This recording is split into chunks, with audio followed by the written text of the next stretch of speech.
Cuando un semáforo se pone en verde, un coche que estaba detenido 10 metros detrás de él comienza a moverse con una aceleración constante de 4 metros sobre segundo al cuadrado. En el momento que él arranca, una bicicleta lo pasa moviéndose con una velocidad constante de 5 metros por segundo. Punto 1. ¿Cuánto tiempo después y a qué distancia del semáforo el coche llegará a la bicicleta? 2. ¿Cuál será la velocidad de cada vehículo en el instante del encuentro? 3. Realice los siguientes gráficos. Bueno, vamos a arrancar con nuestra tabla de datos. En el caso del auto, tenemos que su velocidad inicial es 0, porque parte del reposo. Su aceleración va a ser de 4 metros sobre segundo al cuadrado, y su posición inicial va a ser 10 metros detrás del semáforo. En cuanto a la bicicleta, que lleva una velocidad constante, es dato. Dibujamos un esquema de cómo es la situación y un sistema de referencia. Ponemos el 0, en donde arrancan el auto y la bicicleta, 10 metros, una distancia delta x 10 metros, detrás del semáforo. Tenemos que el auto parte con una velocidad inicial de 0, y a partir de ahí va aumentando su velocidad. En cambio, la bicicleta, en el momento que el auto empieza a acelerar, pasa a una determinada velocidad. Luego el auto la va a alcanzar.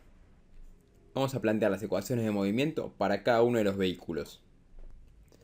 La posición final del auto va a estar dada por su posición inicial, que en nuestro sistema de referencia va a ser 0, más su velocidad inicial por el tiempo, que sabemos que va a ser 0 porque parte del reposo, más un medio de su aceleración por el tiempo al cuadrado. La posición final de la bicicleta, que no lleva ninguna aceleración, va a estar dada por su posición inicial, que también va a ser 0, más la velocidad que ella lleve por el tiempo. Si queremos saber cuánto tiempo después y a qué distancia del semáforo el coche llega a la bicicleta, sabemos nuevamente que sea un caso de encuentro. Sabemos que la posición final del auto va a ser igual a la posición final de la bicicleta y lo vamos a denominar posición final de encuentro. Además, este tiempo se va a denominar tiempo de encuentro. Lo que vamos a hacer ahora va a ser igualar nuestras dos posiciones finales. Ya sabemos que van a ser las mismas. Nos queda la posición final del auto igual a la posición final de la bicicleta. Buscamos que nos quede igualada a 0 y ahora tenemos dos formas de resolver esto.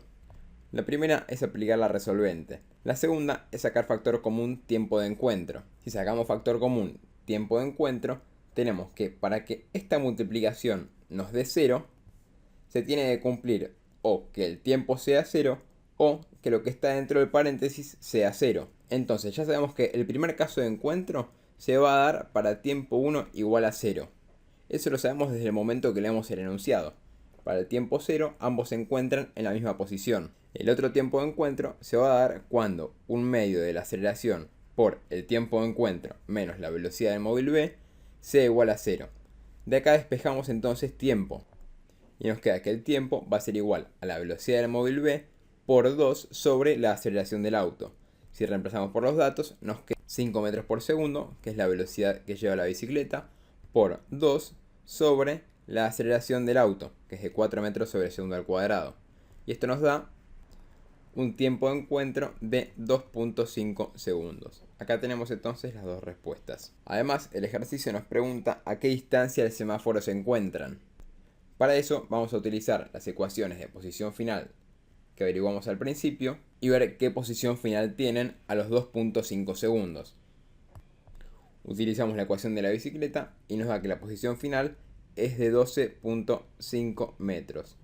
Nosotros sabemos que se van a encontrar entonces a 2.5 metros del semáforo, porque si hacemos 12.5 menos los 10 metros que hay desde donde arrancan el semáforo, nos da que se encuentran a 2.5 metros del semáforo.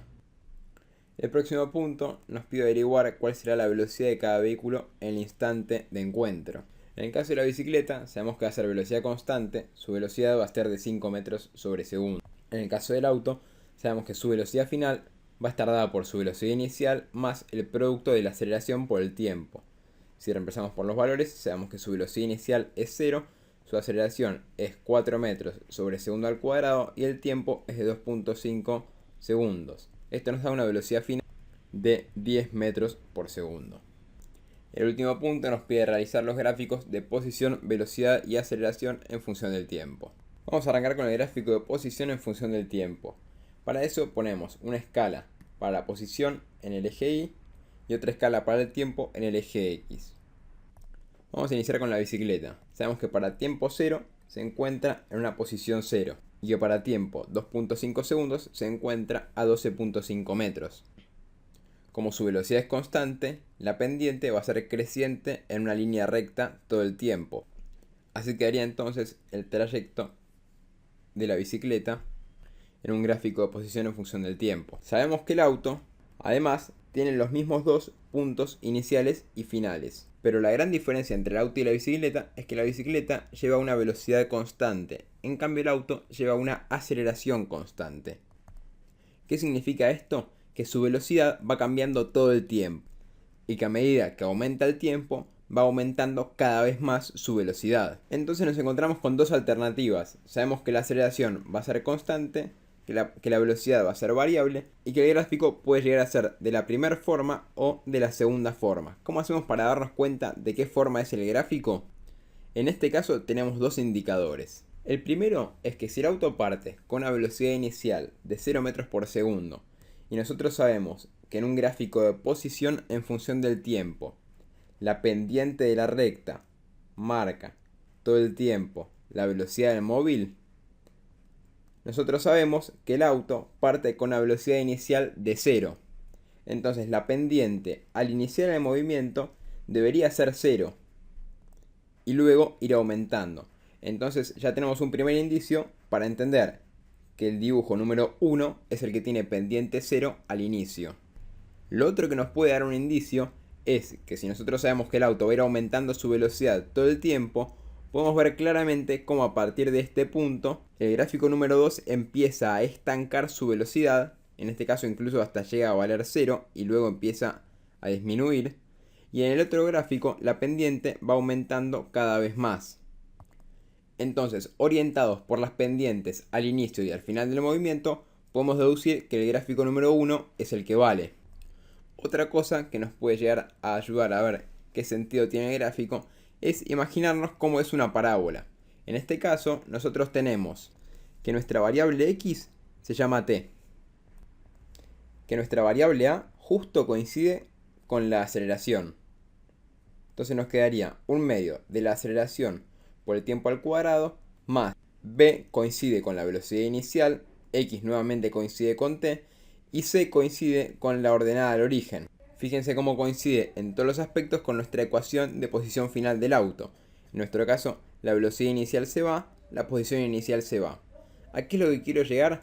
En un gráfico de una cuadrática, cuando el término que acompaña a la variable elevada al cuadrado es positivo, la curva tiene esa forma, de carita feliz. Ahora, cuando el término que acompaña a la variable elevada al cuadrado es negativo, la curva tendría una forma de carita triste.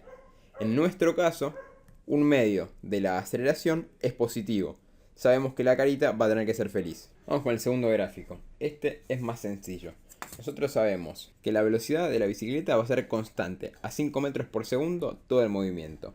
Es decir, va a iniciar a 5 metros por segundo y va a terminar a 5 metros por segundo. En cambio, sabemos que la velocidad del auto va a iniciar a 0 metros por segundo y va a terminar a 10 metros por segundo, aumentando de forma constante. Así nos quedaría el gráfico de la velocidad en función del tiempo. Como último caso, vamos a hacer el gráfico de aceleración en función del tiempo. Sabemos que la bicicleta va a tener una aceleración de 0 todo el trayecto, porque se mueve siempre a velocidad constante, y que el auto va a tener una aceleración de 4 metros sobre segundo al cuadrado todo el trayecto.